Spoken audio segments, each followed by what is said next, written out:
Assalamualaikum my lovely viewers, this is Alright World Learning tutorial channel for you. Today in this tutorial I'm going to show you Microsoft Excel time. So for this case we will go to the Microsoft Excel. This is, and we will first of select the column and do the number section from the home page and select this is the time.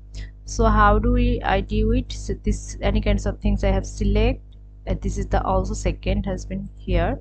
See, the thing has been here but not working. I will do the way again.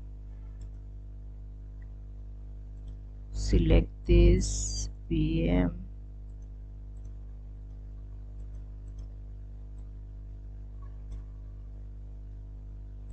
sorry.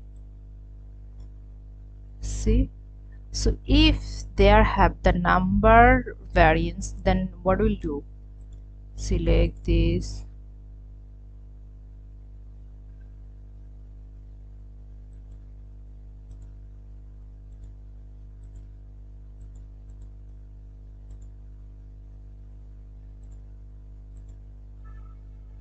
see, the thing has been here. So in this way you can do these things. Thank you so much for watching this video. Please subscribe the channel.